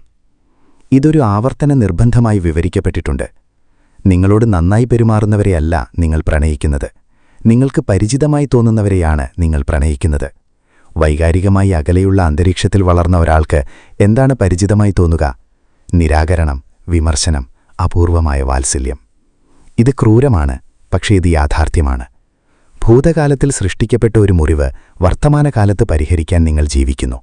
എന്നാൽ നിങ്ങളുടെ ഉള്ളിൽ ഇപ്പോഴും ജീവിക്കുന്ന മുറിവേറ്റ കുട്ടിക്ക് ഇനി മനസ്സിലാക്കാൻ ആവർത്തനം ആവശ്യമില്ല. ആ കുട്ടിക്ക് മോചനം വേണം. നിങ്ങളുടെ ബാല്യകാലത്തെ വ്യക്തികളെ വിചിത്രമായി അനുസ്മരിപ്പിച്ച ആ വ്യക്തി, അല്ലെങ്കിൽ നിങ്ങളുടെ വയറ്റിൽ അതേ കെട്ടവശേഷിപ്പിച്ച ആ ബന്ധം, അല്ലെങ്കിൽ കൂടുതൽ നൽകുകയും കുറച്ചു മാത്രം സ്വീകരിക്കുകയും ചെയ്ത ആ സംവേദനം, അത് യാദൃശ്ചികമല്ല. അതൊരു സ്ക്രിപ്റ്റാണ്. നിങ്ങളുടെ ആദ്യ വർഷങ്ങളിലെ പറയാത്ത വാക്കുകളിൽ എഴുതപ്പെട്ട അബോധമായ സ്ക്രിപ്റ്റ്. ഈ പ്രാവശ്യം അവസാനം മാറിയേക്കുമെന്ന് ബോധ്യപ്പെട്ട ഒരാളുടെ വിശ്വസ്തതയോടെ നിങ്ങളത് പിന്തുടരുന്നു. എന്നാൽ നിങ്ങൾ തന്നെ രചയിതാവാകുന്നില്ലെങ്കിൽ അത് മാറില്ല. ആ രചയിതാവ് നിങ്ങൾ തന്നെയായിരിക്കണം. ബാല്യത്തിൽ നിങ്ങൾ അവഗണിക്കപ്പെടുകയോ ദുരുപയോഗം ചെയ്യപ്പെടുകയോ ഉപേക്ഷിക്കപ്പെടുകയോ ചെയ്തപ്പോൾ നിങ്ങളുടെ ഉള്ളിലെന്തോ ഒന്ന് ആ ആഘാതത്തെ സ്നേഹമായി രേഖപ്പെടുത്തി. കാരണം ഒരു കുട്ടിയുടെ തലച്ചോറിന് അതിജീവിക്കണം. അത് വേദനയിൽ പറ്റിപ്പിടിക്കുകയും അതിനെ വാത്സല്യമാക്കി മാറ്റുകയും ചെയ്യുന്നു. കാരണം ഉപേക്ഷിക്കൽ സമ്മതിക്കുന്നതിനേക്കാൾ സുരക്ഷിതമായി അത് തോന്നുന്നു. അങ്ങനെയാണ് ആസക്തി ആരംഭിക്കുന്നത്. നിങ്ങൾ ഇതിനകം അറിയുന്നത് തിരയാൻ തുടങ്ങുന്നു. നിങ്ങളുടെ നെഞ്ചിലെ തണുപ്പ്. നിങ്ങൾ ഊഷ്മളത നിരസിക്കുന്നു, കാരണം അത് വളരെ അപരിചിതമായി തോന്നുന്നു. ആരോഗ്യകരമായ ബന്ധങ്ങൾ നിങ്ങളെ ബോറടിപ്പിക്കുന്നു, ഭയപ്പെടുത്തുന്നു, അല്ലെങ്കിൽ ക്ഷീണിപ്പിക്കുന്നു. വിഷബന്ധങ്ങൾ നിങ്ങളെ വേഗത്തിലാക്കുന്നു, ജ്വലിപ്പിക്കുന്നു, നിങ്ങളെ ആസക്തരാക്കുന്നു. ആ കുഴപ്പത്തെയാണ് നിങ്ങൾ അഭിനിവേശമെന്ന് വിളിക്കുന്നത്. പക്ഷേ അത് അഭിനിവേശമല്ല. ഈ പ്രാവശ്യം കാണപ്പെടുമെന്ന പ്രതീക്ഷയിൽ ബാല്യം വീണ്ടും അനുഭവിക്കാൻ നിങ്ങളുടെ ശരീരം ശ്രമിക്കുകയാണ്. എന്നിരുന്നാലും ഒരു പ്രശ്നമുണ്ട്. മറ്റേ വ്യക്തി നിങ്ങളുടെ ഭൂതകാലത്തിൽ നിന്നുള്ളതല്ല. നിങ്ങളിനി ആ കുട്ടിയുമല്ല. എന്നാൽ നിങ്ങൾ ഇതു മനസ്സിലാക്കുന്നതുവരെ നിങ്ങൾ തേടുന്നത് നൽകാൻ കഴിവില്ലാത്ത ആളുകൾക്ക് മുന്നിൽ വൈകാരികമായി മുട്ടുകുത്തിക്കൊണ്ടിരിക്കും. ആവർത്തനം ഇങ്ങനെ സ്ഥിരതാമസമാക്കുന്നു. വ്യത്യസ്ത കഥാപാത്രങ്ങളിലൂടെ നിങ്ങൾ അതേ വേദന തിരച്ചിൽ തുടരുന്നു. പേര് മാറുന്നു, മുഖം മാറുന്നു, പക്ഷേ കഥ ഒന്നുതന്നെ. നിങ്ങൾ നൽകുന്നു, നിങ്ങൾ കാത്തിരിക്കുന്നു, അവർ നിങ്ങളെ അവഗണിക്കുന്നു. ഇതെന്തുകൊണ്ട് എപ്പോഴും സംഭവിക്കുന്നുവെന്ന് നിങ്ങൾ ആശ്ചര്യപ്പെടുന്നു. തുടർന്ന് നിങ്ങൾ സ്വയം കുറ്റപ്പെടുത്തുന്നു, അല്ലെങ്കിൽ അതിലും മോശമായി. നിങ്ങൾ കൂടുതൽ നന്നാകാൻ, കൂടുതൽ ക്ഷമയുള്ളവരാകാൻ, കൂടുതൽ ലഭ്യരാകാൻ ശ്രമിക്കുന്നു. പ്രശ്നം നിങ്ങൾ വളരെയധികം സ്നേഹിക്കുന്നുവെന്നതാണെന്ന പോലെ. എന്നാൽ പ്രശ്നം ഒരിക്കലും സ്നേഹമായിരുന്നില്ലെങ്കിലോ? മറിച്ച് വർത്തമാനകാലത്തുൾപ്പെടുന്നവരെ ഉപയോഗിച്ച് ഭൂതകാലത്തിൻ്റെതായ കാര്യങ്ങൾ പരിഹരിക്കാനുള്ള ശ്രമമായിരുന്നുവെങ്കിലോ? ഇത് തീവ്രമാണ്, പക്ഷേ ആവശ്യമാണ്. നിങ്ങൾ ഇനി ആവർത്തിക്കേണ്ടതില്ല. നിങ്ങൾക്ക് ലഭിക്കേണ്ടിയിരുന്നതും ഒരിക്കലും ലഭിക്കാത്തതുമായ സ്നേഹം പുറത്തെവിടെയുമില്ല. അത് നിങ്ങളുടെ ഉള്ളിലാണ്. നിങ്ങൾക്ക് മാത്രം നിങ്ങൾക്ക് നൽകാൻ കഴിയുന്നത് മറ്റുള്ളവരിൽ നിന്ന് സ്വീകരിക്കാൻ നിർബന്ധിക്കുന്നത് നിർത്താൻ കാത്തിരിക്കുന്നു. ഇപ്പോൾ രോഗശാന്തി സംഭവിക്കുന്നത് ഇരുട്ടിനെ നിഷേധിച്ചുകൊണ്ടല്ല, മറിച്ച് അതിലേക്ക് വെളിച്ചം കൊണ്ടുവന്നുകൊണ്ടാണ്. നിങ്ങളുടെ ബാല്യത്തിലെ നിരാകരണം സുഖപ്പെടുത്തണമെങ്കിൽ നിങ്ങൾ നിരാകരിക്കപ്പെടുന്ന ബന്ധങ്ങൾ സ്വീകരിക്കുന്നത് നിർത്തുക. നിങ്ങളെ രൂപപ്പെടുത്തിയ വിമർശനം സുഖപ്പെടുത്തണമെങ്കിൽ വൈകല്യങ്ങൾ ചൂണ്ടിക്കാണിക്കുന്നവരുടെ മുന്നിൽ നിൽക്കുന്നത് നിർത്തുക. നിങ്ങളെ തകർത്ത ഉപേക്ഷിക്കൽ സുഖപ്പെടുത്തണമെങ്കിൽ എപ്പോഴും പോയിക്കൊണ്ടിരിക്കുന്നവരെ പിന്തുടരുന്നത് നിർത്തുക. ഇതിന് ധൈര്യം വേണം. ഒരിക്കൽ നിങ്ങളെ വേദനിപ്പിച്ചതിനോട് സാമ്യമുള്ള എല്ലാത്തിനോടും ഇല്ല പറയാനുള്ള ധൈര്യം. തിരഞ്ഞെടുക്കപ്പെടാൻ യാചിക്കുന്ന നിങ്ങളുടെ ഉള്ളിലെ കുട്ടിയെ നിശബ്ദരാക്കാനും നിങ്ങളാകാൻ പോകുന്ന മുതിർന്ന വ്യക്തിയുടെ സ്ഥിരതയുള്ള ശബ്ദത്തോടെ ആ കുട്ടിയെ ആലിംഗനം ചെയ്യാനുള്ള ധൈര്യം. ഞാൻ നിന്നെ കാണുന്നു, ഞാൻ നിന്നെ തിരഞ്ഞെടുക്കുന്നു. സ്നേഹിക്കപ്പെടാൻ നമുക്കിനി രക്തം ചിന്തേണ്ടതില്ല. നിങ്ങളൊരു വ്യത്യസ്ത ചുവട് തിരഞ്ഞെടുക്കുമ്പോൾ മാത്രമേ ആവർത്തനത്തിന്റെ നൃത്തം അവസാനിക്കൂ. അത് വിചിത്രമായി തോന്നും. നിങ്ങൾ കുഴപ്പവും നാടകവും തീവ്രതയും മിസ് ചെയ്യും. എന്നാൽ നിങ്ങൾ പുതിയ എന്തെങ്കിലും കണ്ടെത്താൻ തുടങ്ങും. സമാധാനം. അതെ, ആദ്യം സമാധാനം അസ്വസ്ഥതയുണ്ടാക്കും. കാരണം അത് അഡ്രിനാലിൻ നൽകുന്നില്ല, കഷണങ്ങൾ നൽകുന്നില്ല, നിങ്ങളെ യാചിപ്പിക്കുന്നില്ല. സമാധാനം നിലവിലുണ്ട്, ശാന്തവും സ്ഥിരവും യഥാർത്ഥവുമായി. എന്നാൽ പുതുമയ്ക്ക് നിങ്ങളെ കണ്ടെത്താൻ കഴിയണമെങ്കിൽ നിങ്ങൾ പുതിയതാകാൻ തയ്യാറാകണം. മാതൃക മരിക്കാൻ നിങ്ങൾ അനുവദിക്കണം. ദൗർലഭ്യം മങ്ങാൻ, ഭയം അലിയാൻ. ഭൂതകാലത്തിലെ ആരെങ്കിലും ഒരു ദിവസം രൂപാന്തരപ്പെട്ട് തിരിച്ചുവരുമെന്ന ഫാന്റസി. അവർ തിരിച്ചുവരില്ല. എന്നാൽ നിങ്ങൾക്ക് വരാം. നിങ്ങൾക്ക് സ്വയത്തിലേക്ക് മടങ്ങാം. സ്നേഹത്തിന് അർഹത നേടാൻ നിങ്ങൾ പൂർണ്ണനായിരിക്കണമെന്ന് തീരുമാനിച്ച നിമിഷത്തിലേക്ക് നിങ്ങൾക്ക് മടങ്ങാം. ഉള്ളിലെ കുട്ടിയോട് മന്ത്രിക്കാം, നിങ്ങൾക്കിനി ഒന്നും നേടേണ്ടതില്ലെന്ന്. നിങ്ങളായിരിക്കണം മാത്രം. ഒരേ വേഷങ്ങളിൽ നിന്ന് ഒരേ രംഗങ്ങളിൽ സ്വയം നിർത്തുമ്പോഴാണ് രോഗശാന്തി ആരംഭിക്കുന്നത്. ഒരു പുതിയ അന്ത്യം പ്രതീക്ഷിച്ചുകൊണ്ട്. പഴയ നാടകത്തിൽ നിന്ന് പുറത്തുകടന്ന് നിങ്ങളുടെ സ്വന്തം കഥ എഴുതേണ്ട സമയമാണിത്. ഒരു റിഹേഴ്സലുമില്ലാതെ, കടമെടുത്ത സ്ക്രിപ്റ്റുകളുമില്ലാതെ, അതേ വേദന ആവർത്തിക്കാതെ. ഈ സമയം നിങ്ങൾ പ്രധാന വേഷം തുടർന്നും അവതരിപ്പിക്കണം. സത്യത്തോടെ, സ്വാതന്ത്ര്യത്തോടെ, ഒടുവിൽ സ്നേഹത്തോടെ. ചില ആളുകൾ നിങ്ങളുടെ വെളിച്ചം മണക്കുന്നു, വിശക്കുന്ന വേട്ടക്കാരെ പോലെ. നിങ്ങൾ വഹിക്കുന്ന എന്തിനോട് അവർ ആകർഷിക്കപ്പെടുന്നു, എന്നാൽ പൂർണ്ണമായി വിശദീകരിക്കാൻ കഴിയില്ല. എനിക്ക് തോന്നുന്നു, ഞാൻ ശ്രദ്ധിക്കുന്നു, ഞാൻ സഹിക്കുന്നു എന്നു പറയുന്ന ഒരു മൃദുവായ, ഏതാണ്ട് പവിത്രമായ ഒരു തിളക്കം. അതുകൊണ്ട് തന്നെയാണ് അവർ സമീപിക്കുന്നത്. കാരണം നിങ്ങൾ സഹിക്കുന്നു. മറ്റാരും അഭിമുഖീകരിക്കാൻ ആഗ്രഹിക്കാത്തത് മനസ്സിലാക്കാൻ നിങ്ങൾ ശ്രമിക്കുന്നു. ക്ഷമാപണം പോലും വരുന്നതിനു മുമ്പ് നിങ്ങൾ ക്ഷമിക്കുന്നു. നിങ്ങൾ വേദനയെ നിശബ്ദതയിലേക്കും നിശബ്ദതയെ പരിശ്രമത്തിലേക്കും മാറ്റുന്നു. എന്നാൽ മറ്റൊരാളുടെ ഇരുട്ടിൽ വെളിച്ചമാകുന്നതിന് ഒരു പരിധിയുണ്ട്. ഒടുവിൽ നിങ്ങൾ സ്വയം മങ്ങാൻ തുടങ്ങും.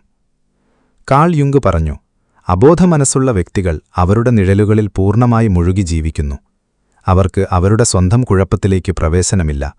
അതിനാൽ അവർ അത് മറ്റൊരാളുടെ മേൽ പ്രൊജക്റ്റ് ചെയ്യണം. ആരാണിതിന് ഏറ്റവും നല്ലത്? സഹാനുഭൂതിയുള്ളവൻ. നിങ്ങൾ. ആരെങ്കിലും അവരുടെ സ്വരം മാറ്റുമ്പോൾ ശ്രദ്ധിക്കുന്നവൻ. നഷ്ടപ്പെട്ട നോട്ടവും പറയാത്ത വാക്കുകളുടെ ഭാരവും തണുപ്പായി വേഷം മാറിയ ആഘാതവും മനസ്സിലാക്കുന്നവൻ. നിങ്ങൾ പലപ്പോഴും സ്വയം വേദനിപ്പിക്കുകയും ഇപ്പോഴും ചോദിക്കുകയും ചെയ്യുന്നു, ഇതെന്റെ തെറ്റായിരുന്നു, ഞാൻ എന്തെങ്കിലും തെറ്റു ചെയ്തോ? അബോധമനസ്സുള്ള വേട്ടക്കാർ നിങ്ങളെ സ്നേഹിക്കുന്നില്ല. അവർ നിങ്ങളുടെ ഊർജ്ജത്തെ ഭക്ഷിക്കുന്നു. യുങ് അവരെ മനഃശാസ്ത്രപരമായി അറിയാത്ത ജീവികളായി വിവരിച്ചു. സ്വയത്തിൽ നിന്ന് വിച്ഛേദിക്കപ്പെട്ട ആളുകൾ അവരുടെ ആന്തരിക യുദ്ധങ്ങൾക്ക് ഒരു വേദിയായി മറ്റുള്ളവരെ ഉപയോഗിക്കേണ്ടതുണ്ട്. നാർസിസിസ്റ്റുകൾ, കൃത്രിമക്കാർ, ഇല്ലാത്തവർ, നിയന്ത്രിക്കുന്നവർ, പരിഹസിക്കുന്നവർ. ഉപരിതലത്തിൽ വ്യത്യസ്തരെങ്കിലും ഉള്ളിൽ സമാനർ. അവരെല്ലാം നിങ്ങളുടെ അവബോധത്താൽ ഭീഷണിപ്പെടുത്തപ്പെടുന്നു. കാരണം നിങ്ങളുടെ സഹാനുഭൂതി ഒരു തരം വ്യക്തതയാണ്. നിങ്ങളുടെ സംവേദനക്ഷമത ഒരു തരം കാഴ്ചയാണ്. ഇരുട്ടിൽ സ്നേഹിക്കാൻ പഠിച്ചവരെ വെളിച്ചം എപ്പോഴും അസ്വസ്ഥരാക്കുന്നു. എന്നാൽ നിങ്ങൾ അത്തരം ആളുകളെ എന്തുകൊണ്ട് ആകർഷിക്കുന്നു? കാരണം സഹാനുഭൂതിയുള്ളവനായിരിക്കുക എന്നത് സമ്പൂർണ്ണനായിരിക്കുന്നതിന് തുല്യമല്ല. നിങ്ങൾക്ക് വളരെ ആഴത്തിൽ തോന്നുന്നു, പക്ഷേ സ്വയം എങ്ങനെ സംരക്ഷിക്കണമെന്ന് പലപ്പോഴും അറിയില്ല. നിങ്ങൾ സ്നേഹിക്കുന്നു, പക്ഷേ ഐക്യത്തിന്റെ പേരിൽ നിങ്ങളുടെ സ്വന്തം അതിരുകൾ നിശബ്ദമാക്കുന്നു. നിങ്ങൾ മറ്റൊരാളുടെ വേദന കാണുന്നു, പക്ഷേ നിങ്ങളുടെ സ്വന്തത്തെ അവഗണിക്കുന്നു. നിങ്ങളുടെ ഉള്ളിൽ തകരുമ്പോൾ പോലും നിങ്ങൾ എല്ലാം ശരിയാണ് എന്ന് പറയുന്നു. ഇത് നിങ്ങളെ വൈകാരിക വേട്ടക്കാരന് ദൃശ്യമാക്കുന്നു. നിങ്ങൾ കരുണ കാണിക്കുകയാണെന്ന് കരുതുന്നു, എന്നാൽ അവൻ കാണുന്നു, ഈ വ്യക്തി എന്നെ അഭിമുഖീകരിക്കില്ല. ഞാൻ മനസ്സിലാക്കുന്നു, മറ്റേയാൾക്ക് മുറിവുകളുണ്ട്, എന്നാൽ അവൻ ഇങ്ങനെ വ്യാഖ്യാനിക്കുന്നു. ഞാൻ വേദനിച്ചു എന്ന് അവകാശപ്പെടുന്നിടത്തോളം ഈ വ്യക്തി എന്തും സ്വീകരിക്കും. നിങ്ങളുടെ സഹാനുഭൂതിയെ കുറ്റപ്പെടുത്തുന്നതിനെക്കുറിച്ചല്ല, മറിച്ച് പരിധികളില്ലാത്ത സഹാനുഭൂതി ദുരുപയോഗത്തിനുള്ള ക്ഷണമായി മാറുന്നുവെന്ന് മനസ്സിലാക്കുന്നതിനെക്കുറിച്ചാണ്. വേട്ടക്കാർക്ക് നിങ്ങളുടെ സത്യം വേണ്ട. അവർക്ക് വേണ്ടത് നിങ്ങളുടെ തിളക്കമാണ്, അത് കെടുത്താൻ. അവർക്ക് വേണ്ടത് നിങ്ങളുടെ ആലിംഗനമാണ്. അങ്ങനെ അവർ ഒരിക്കലും വളരേണ്ടതില്ല. അവർക്ക് വേണ്ടത് നിങ്ങളുടെ ക്ഷമയാണ്. അങ്ങനെ അവർക്ക് ഉപദ്രവിക്കുന്നത് തുടരാം. അവർ പതുക്കെ സമീപിക്കുന്നു, സ്നേഹത്തിനായി പട്ടിണി കിടക്കുന്നതുപോലെ. ഒരുപക്ഷേ അവർ അങ്ങനെയാണ്, പക്ഷേ അതൊരു വികലമായ സ്നേഹമാണ്. നിങ്ങളുടെ അപ്രത്യക്ഷത ആവശ്യപ്പെടുന്ന ഒരു സ്നേഹം, അവർക്ക് സുഖകരമാകാൻ. അമിതമായ തീവ്രതയോടെ തുടങ്ങിയ ആ ബന്ധം നിങ്ങൾക്കറിയാം. വാഗ്ദാനങ്ങളും പ്രഖ്യാപനങ്ങളും പെട്ടെന്ന് നിശബ്ദതയിലേക്കും അവക്തയിലേക്കും വൈകാരിക ബ്ലാക്ക്മെയിലിലേക്കും മാറി. അതാണ് സ്ക്രിപ്റ്റ്. വേട്ടക്കാരൻ ആദ്യം നിങ്ങളുടെ വെളിച്ചത്തെ പ്രലോഭിപ്പിക്കുന്നു, പിന്നീട് അതിനെ നിഴലാക്കി മാറ്റാൻ ശ്രമിക്കുന്നു. ഒടുവിൽ നിങ്ങൾ വളരെ തിളക്കത്തോടെ തിളങ്ങിയതെല്ലാം നിങ്ങളുടെ തെറ്റാണെന്ന് വിശ്വസിപ്പിക്കുന്നു. എന്നാൽ ശ്രദ്ധിച്ചു കേൾക്കുക, അത് നിങ്ങളുടെ തെറ്റായിരുന്നില്ല. സഹാനുഭൂതിക്കും ഒരു വാൾ ആവശ്യമാണെന്ന് നിങ്ങൾക്കറിയില്ലായിരുന്നു. യങ് പറഞ്ഞു, പ്രകാശത്തിന്റെ രൂപങ്ങൾ സങ്കൽപ്പിച്ചുകൊണ്ടല്ല, മറിച്ച് ഇരുട്ടിനെ ബോധപൂർവമാക്കിക്കൊണ്ടാണ് നിങ്ങൾ പ്രബുദ്ധനാകുന്നത്. അവബോധമില്ലാത്ത നിങ്ങളുടെ നന്മ, ഓട്ടോ പൈലറ്റിൽ ജീവിക്കുന്നവരുടെ, അടുപ്പം വ്യാജമാക്കി നിയന്ത്രണം നിലനിർത്തുന്നവരുടെ, ഒരിക്കലും മാറാതെ ക്ഷമ ആവശ്യപ്പെടുന്നവരുടെ വേട്ടയുടെ മൈതാനത്ത് നിങ്ങളെ നിർത്തി. നിങ്ങൾ ഉണരണം. നിങ്ങളുടെ പരിചരണത്തിന് എല്ലാവരും അർഹരല്ല. എല്ലാ മുറിവും ദുരുപയോഗത്തെ ന്യായീകരിക്കുന്നില്ല. എല്ലാ സ്നേഹവും രക്ഷിക്കപ്പെടേണ്ടതില്ല. ചില ആളുകൾ നിങ്ങളെ പരീക്ഷിക്കും. ഒടുവിൽ നിങ്ങൾ അവരെ സ്നേഹിക്കേണ്ടതില്ലെന്നതിനേക്കാൾ കൂടുതൽ സ്വയം സ്നേഹിക്കുന്ന കൃത്യമായ ബിന്ദു കണ്ടെത്തുന്നതുവരെ. ആ നിമിഷത്തിൽ അവർ പോകുന്നു. കാരണം സ്വയം കാണുന്ന ഒരാളെ എങ്ങനെ കൈകാര്യം ചെയ്യണമെന്നവർക്കറിയില്ല. ആരുടെയും വൈകാരിക അഭയകേന്ദ്രമായി സേവിക്കാനല്ല നിങ്ങളിവിടെയുള്ളത്. സ്വന്തം അടിത്തറ തകർക്കാൻ നിർബന്ധിക്കുന്നവരുടെ അഭയകേന്ദ്രമല്ല നിങ്ങൾ. സ്വന്തം രോഗശാന്തിയുടെ ഉത്തരവാദിത്വം ഏറ്റെടുക്കാൻ വിസമ്മതിക്കുന്നവരുടെ ഉപശാന്തിക്കാരനല്ല നിങ്ങൾ. നിങ്ങൾ സഹാനുഭൂതിയുള്ളവരാണ്, അതെ, എന്നാൽ നിങ്ങൾക്ക് ഉറച്ചവരുമാകാം. നിങ്ങൾക്ക് ഇല്ല എന്ന് പറയാൻ അനുവാദമുണ്ട്. കഥയുടെ മധ്യത്തിൽ പോലും പിന്മാറാൻ നിങ്ങൾക്ക് അനുവാദമുണ്ട്. മറ്റുള്ളവർ അതിനെ സ്വാർത്ഥത എന്ന് വിളിക്കുമ്പോൾ പോലും സ്വയം തിരഞ്ഞെടുക്കാൻ നിങ്ങൾക്ക് അനുവാദമുണ്ട്. അത് സ്വാർത്ഥതയല്ല, അത് ആന്തരിക നീതിയാണ്. നിഴലിൽ ജീവിക്കുന്നവരെപ്പോഴും സത്യസന്ധതയോടെ തിളങ്ങുന്ന ഏതൊരാളെയും മങ്ങിക്കാൻ ശ്രമിക്കും. എന്നാൽ നിങ്ങളുടെ ദൗത്യം മറ്റൊരാളുടെ ഇടുങ്ങിയ ലോകത്തിന് അനുയോജ്യമാകാൻ ചുരുങ്ങുക എന്നതല്ല, നിങ്ങൾ വികസിക്കുക എന്നതാണ്. ആദരിക്കാനും മറ്റുള്ളവരുടെ വെളിച്ചത്തെ കെടുത്താതെ അതെങ്ങനെ സംരക്ഷിക്കണമെന്ന് അറിയാവുന്നവർ മാത്രം നിങ്ങളുടെ അരികിൽ അവശേഷിക്കുന്നതുവരെ. ഓർക്കുക, നിങ്ങൾ വെളിച്ചമാണ്. എന്നാൽ വെളിച്ചം പോലും സംരക്ഷിക്കപ്പെടാതെ വിട്ടാൽ അതിൽ ഭക്ഷിക്കുന്നതിനെ ആകർഷിക്കുന്നു. അതിനാൽ നിങ്ങൾ ജ്ഞാനത്തോടെ, വിവേചനത്തോടെ, അതിർവരമ്പുകളോടെ പ്രകാശിപ്പിക്കുക.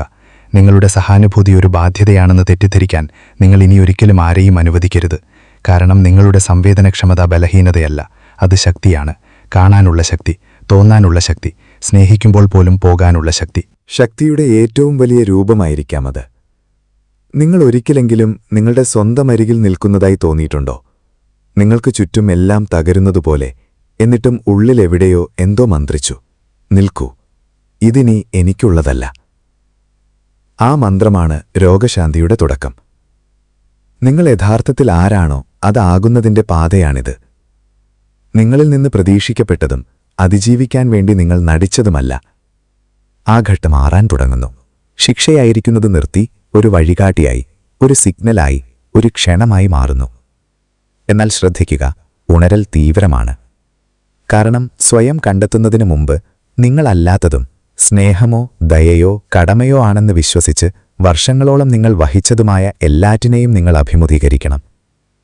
നിങ്ങൾ ലോകത്തെ വഞ്ചിക്കുന്നതുപോലെ തോന്നും, എന്നാൽ സത്യത്തിൽ നിങ്ങൾ ആദ്യമായി സ്വയം വിശ്വസ്തത കാണിക്കുകയാകും. നിങ്ങളുടെ യഥാർത്ഥ സ്വയമാക് പഴയ സ്വയത്തെ മൃദുവായി മരിക്കാൻ അനുവദിക്കുന്നതുപോലെയാണ്. മുഖമൂടി, വ്യക്തിത്വം, നിശബ്ദതയിലെല്ലാം പിടിച്ചു നിർത്താൻ പഠിച്ച നിങ്ങളുടെ ആ പതിപ്പിനെ കുഴിച്ചിടുക. പുതിയ ആലായിട്ടല്ല, മറിച്ച് യഥാർത്ഥ ആരായിട്ട് പുനർജലിക്കുക. ഇതൊരു ദുഃഖപ്രക്രിയയാണ്, അതെ, നിങ്ങൾ വേദന പോലും മിസ് ചെയ്യും, കാരണം അതിനുള്ളിൽ ജീവിക്കാൻ നിങ്ങൾ ശീലിച്ചു. അതിർവരമ്പുകൾ സ്ഥാപിക്കുന്നതിന് നിങ്ങൾക്ക് കുറ്റബോധം തോന്നും. വീണ്ടും എല്ലാം വിശദീകരിക്കുന്നതിനുപരി നിശബ്ദത തിരഞ്ഞെടുക്കുന്നതിന് നിങ്ങൾ സ്വയം സംശയിക്കും. എല്ലാവരും അവരുടെ വൈകാരിക പിന്തുണയായി ആശ്രയിച്ചിരുന്ന വ്യക്തി എന്ന നിലയിൽ ഇനി ഇല്ലാത്തതിൽ നിങ്ങൾ കരയും. എന്നാൽ പതുക്കെ നിങ്ങൾക്ക് അപരിചിതമായ എന്തെങ്കിലും അനുഭവപ്പെടാൻ തുടങ്ങും. സമാധാനം. നിങ്ങൾക്ക് സംഭവിച്ചതല്ല നിങ്ങൾ ആകാൻ തിരഞ്ഞെടുക്കുന്നതാണ് നിങ്ങൾ. ആ തിരഞ്ഞെടുപ്പ് എല്ലാ ദിവസവും ചെയ്യപ്പെടുന്നു.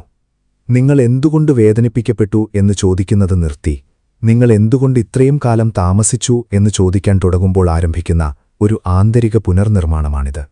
അവബോധത്തോടെയുള്ള രോഗശാന്തി എല്ലാറ്റിലുമുപരി ഒരു തീരുമാനമാണ്.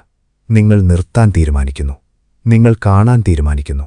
കുഴിച്ചിടപ്പെട്ട എല്ലാം അനുഭവിക്കാൻ നിങ്ങൾ തീരുമാനിക്കുന്നു.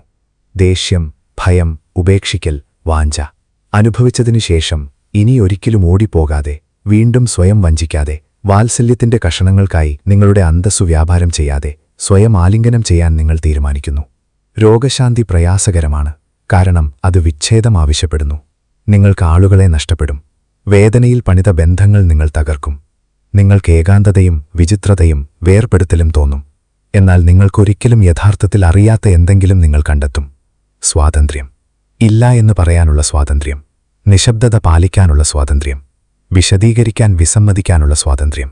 നല്ലവനായി കാണപ്പെടാൻ വേണ്ടി മറ്റുള്ളവരെ നിങ്ങളുടെ പുറത്ത് ചുമക്കുന്നത് നിർത്താനുള്ള സ്വാതന്ത്ര്യം. വ്യക്തിത്വവൽക്കരണം, ഇൻഡിവിജ്വേഷൻ, വേദനയുടെ ചക്രം തകർക്കുന്നു. കാരണം അതെല്ലായ്പ്പോഴും നിങ്ങളുടേതായിരുന്നത് നിങ്ങൾക്ക് തിരികെ നൽകുന്നു. സമ്പൂർണരാകാനുള്ള അവകാശം. സമ്പൂർണനായ ഒരാൾ കഷണങ്ങൾ സ്വീകരിക്കില്ല. സമ്പൂർണനായ ഒരാൾ വാത്സല്യത്തിനായി യാചിക്കില്ല. സമ്പൂർണനായ ഒരാൾ ഇനി വേട്ടക്കാരെ ആകർഷിക്കുന്നില്ല, കാരണം പാതയിൽ വൈകാരിക അടയാളങ്ങൾ അവശേഷിക്കുന്നില്ല. നിങ്ങളിനി ആവർത്തിക്കേണ്ടതില്ല. നിങ്ങൾക്കിനി ഒന്നും തെളിയിക്കേണ്ടതില്ല. മറ്റുള്ളവർ മാറാൻ കാത്തിരിക്കേണ്ടതില്ല. നിങ്ങൾ മാറുന്നു. നിങ്ങൾ ഉയരുന്നു. നിങ്ങൾ സ്വയം കാണുന്നു. ആ നിമിഷത്തിൽ എല്ലാം മാറുന്നു. പുറത്തുനിന്ന് അകത്തേക്കല്ല, അകത്തുനിന്ന് പുറത്തേക്ക്. നിങ്ങളുടെ പുതിയ ആവൃത്തിയുമായി പൊരുത്തപ്പെടുന്നതിനെ നിങ്ങൾ ആകർഷിക്കാൻ തുടങ്ങും. തുടർച്ചയായ പരിശ്രമം ആവശ്യപ്പെടാത്ത ബന്ധങ്ങളെ നിങ്ങൾ ശ്രദ്ധിക്കാൻ തുടങ്ങും. തിടുക്കമില്ലാതെ, സമ്മർദ്ദമില്ലാതെ, നിങ്ങളുടെ സ്വന്തം ഹൃദയത്തെ ഉപേക്ഷിക്കാതെ നിങ്ങൾ സ്വയം സ്നേഹിക്കാൻ തുടങ്ങും. ഏറ്റവും മനോഹരമായ ഭാഗം, അങ്ങനെ ചെയ്യാൻ നിങ്ങൾ മറ്റുള്ളവരെ പ്രചോദിപ്പിക്കാൻ തുടങ്ങുമെന്നതാണ്. എന്നാൽ ആശയക്കുഴപ്പത്തിലാകരുത്. ഇതൊരു സന്തോഷകരമായ അന്ത്യമല്ല. കൂടുതൽ നിശബ്ദതയോടെ, കൂടുതൽ സാന്നിധ്യത്തോടെ, കൂടുതൽ സത്യത്തോടെ കൂടിയ ഒരു ബോധപൂർവമായ തുടക്കമാണിത്. സ്നേഹത്തിന് അർഹത തോന്നാൻ മറ്റുള്ളവരെ ചുമക്കുന്നവൻ നിങ്ങളിനിയാകില്ല. നിങ്ങൾ ഭാരം കുറച്ച് നടക്കുകയും സ്വന്തം കാലിൽ നടക്കാൻ കഴിയുന്നവരെ മാത്രം അടുത്തനുവദിക്കുകയും ചെയ്യുന്നവരായിരിക്കും നിങ്ങൾ. വേദനിപ്പിച്ചതും പൂക്കുന്നതും അവസാനിച്ചതും ഒടുവിൽ ആരംഭിക്കുന്നതും ഇടയിലുള്ള നടത്തമാണ് രോഗശാന്തി. അത് മാജിക്കലല്ല, അത് തിരഞ്ഞെടുപ്പാണ്. അത് ആന്തരിക പ്രവർത്തനമാണ്. അത് ധൈര്യമാണ്. ഉറങ്ങി നടക്കുന്നവർ നിറഞ്ഞ മുറിയിൽ ഉണർന്നിരിക്കുന്ന ഒരാൾ മാത്രമായിരിക്കാനുള്ള ധൈര്യം. അടച്ച വാതിലുകളിൽ മുട്ടുന്നത് നിർത്താനുള്ള ധൈര്യം. കണ്ണാടിയെ അഭിമുഖീകരിച്ചു പറയാനുള്ള ധൈര്യം. ഞാനിവിടെയുണ്ട്, അതുമതി. നിങ്ങൾ സ്വയം മതിയാകുമ്പോൾ മറ്റാർക്കും നിങ്ങളെ ചുരുക്കാനുള്ള ശക്തിയില്ല. നിങ്ങളിനി പഴയ സ്ക്രിപ്റ്റ് ജീവിക്കുന്നില്ല. ഇപ്പോൾ നിങ്ങൾ രചയിതാവും നായകനും ഒടുവിൽ നിങ്ങൾ തേടിക്കൊണ്ടിരുന്ന ഭവനവുമാണ്. അവസാനത്തിൽ ഒരുപക്ഷെ നിങ്ങൾക്ക് ആവശ്യമായിരുന്നത് എല്ലാവരാലും സ്നേഹിക്കപ്പെടുക എന്നതായിരുന്നില്ല, മറിച്ച് ആരും നിങ്ങളെ നിങ്ങൾക്കെതിരെ ഉപയോഗിക്കാത്ത വിധത്തിൽ സ്വയം സ്നേഹിക്കപ്പെടുക എന്നതായിരുന്നു. നിഴലില്ലാത്ത വെളിച്ചം വെറും മിഥ്യയാണെന്ന് നിങ്ങൾ പഠിച്ചു. പരിധികളില്ലാത്ത സഹാനുഭൂതി ദയയുടെ വേഷത്തിൽ സ്വയം ഉപേക്ഷിക്കലായി മാറുന്നു. അവബോധമില്ലാതെ നല്ലവനായിരിക്കുക എന്നത് പ്രസാദിപ്പിച്ചുകൊണ്ട് അതിജീവിച്ച ഒരാളുടെ മറ്റൊരു കെണിയാണ്. മറ്റുള്ളവരുടെ പ്രതീക്ഷകളിൽ ഒതുങ്ങാനും വീടെങ്ങനെ പണിയണമെന്ന് ഒരിക്കലും പഠിക്കാത്തവരുടെ വൈകാരിക അഭയകേന്ദ്രമാകാനോ അല്ല നിങ്ങൾ ഈ ലോകത്ത് വന്നത്. ഓരോ ചുവടിലും ഓർക്കാനാണ് നിങ്ങൾ വന്നത്. എനിക്ക് ആവർത്തിക്കേണ്ടതില്ല, എനിക്ക് വ്യത്യസ്തമായി തിരഞ്ഞെടുക്കാം. ഓരോ ബോധപൂർവമായ തിരഞ്ഞെടുപ്പിലും കാണപ്പെടാൻ മാത്രം ആഗ്രഹിച്ച മുറിവേറ്റ കുട്ടിയെ നിങ്ങൾ ബഹുമാനിക്കുന്നു. നിങ്ങൾ സ്ഥാപിക്കുന്ന ഓരോ അതിർവരമ്പിലും ഒടുവിൽ സ്നേഹിക്കാൻ പഠിക്കുന്ന മുതിർന്ന പതിപ്പിനെ നിങ്ങൾ ബഹുമാനിക്കുന്നു. നിങ്ങൾ മോചിപ്പിക്കുന്ന ഓരോ വ്യക്തിയിലും നിങ്ങൾ സ്വയത്തിനടുത്തേക്ക് നീങ്ങുന്നു. അതാണ് യഥാർത്ഥ വിപ്ലവം. അതിന് ഇനി ഒരിക്കലും ക്ഷമാപണം നടത്താതെ നിങ്ങൾ ആരാണോ അതായിരിക്കുക. നിങ്ങൾക്കറിയാമോ, ഞാനിത് എഴുതിയത് ഒരിക്കൽ എന്നെ ആഴത്തിൽ തുളച്ചു കയറിയ ഒരു നിമിഷം ഓർത്തുകൊണ്ടാണ്. ഒരു മഴയുള്ള രാത്രി, ദിവസത്തിന്റെ ഒടുക്കം. ഞാൻ തനിച്ചായിരുന്നു, അടുക്കളയിലിരുന്നു. ഒരു കപ്പ് തണുത്ത കാപ്പിയിലേക്ക് നോക്കി. എന്റെ തൊണ്ടയിൽ കുടുങ്ങിയ ഒരു എരിയുന്ന ചോദ്യം. ഞാൻ ചെയ്തതെല്ലാം സ്നേഹമായിരുന്നെങ്കിൽ എന്നോട് എന്തുകൊണ്ടങ്ങനെ പെരുമാറി? എന്നെ നിശബ്ദരാക്കുകയും അവഗണിക്കുകയും മായ്ച്ചു കളയുകയും ചെയ്തു. എന്നിട്ടും ഞാൻ മറ്റേയാളെ മനസ്സിലാക്കാൻ ശ്രമിക്കുകയും എനിക്കെതിരെ ഞാൻ പ്രയോഗിച്ച ഉപേക്ഷിക്കൽ മനസ്സിലാക്കുന്നതിൽ പരാജയപ്പെടുകയും ചെയ്യുന്നു. അതിന് സമയമെടുത്തു. പക്ഷേ ആ നിശബ്ദതയിൽ ഞാൻ എന്റെ സ്വന്തം ശബ്ദം കേൾക്കാൻ തുടങ്ങി. അവിടെയാണ് ഞാൻ മനസ്സിലാക്കിയത്, ഞാൻ നിശബ്ദമായി സ്വീകരിച്ചുകൊണ്ടിരിക്കുന്നതിൽ നിന്ന് ആരും എന്നെ രക്ഷിക്കാൻ പോകുന്നില്ല എന്ന്. നിങ്ങൾ ഇവിടെ എത്തിയെങ്കിൽ ഒരുപക്ഷെ നിങ്ങൾക്കും ആ ശൂന്യത ഉള്ളിൽ പ്രതിധ്വനിക്കുന്നതായി തോന്നുന്നുണ്ടാകും. ഈ വീഡിയോ നിങ്ങൾക്ക് എന്തെങ്കിലും ചെയ്തെങ്കിൽ, കൂടുതൽ വ്യക്തമായൊരു കണ്ണാടി നൽകിയെങ്കിൽ ഇത് മനസ്സിലാക്കുക. ഈ സ്ക്രിപ്റ്റ് ഞാൻ മാത്രം എഴുതിയതല്ല. ഒരിക്കൽ സ്നേഹത്തിനായി നിശബ്ദതയിൽ കരഞ്ഞതും ഇപ്പോൾ ഒടുവിൽ കേൾക്കാൻ പഠിക്കുന്നതുമായ നമ്മുടെ എല്ലാം പതിപ്പുകളാൽ ഇത് രൂപപ്പെടുത്തപ്പെട്ടതാണ്. നിങ്ങൾ നിലനിൽക്കുന്നതിനും തുടരുന്നതിനും സ്വയം കാണാനുള്ള ധൈര്യമുള്ളതിനും യഥാർത്ഥത്തിൽ നന്ദി. നിങ്ങളെപ്പോലുള്ള ആളുകൾ ഉള്ളതുകൊണ്ടാണ് ഈ ചാനൽ നിലനിൽക്കുന്നത്. തകർക്കപ്പെട്ടതിനു ശേഷവും സമ്പൂർണ്ണരാകാൻ കഴിയുമെന്ന് ഇപ്പോഴും വിശ്വസിക്കുന്നു.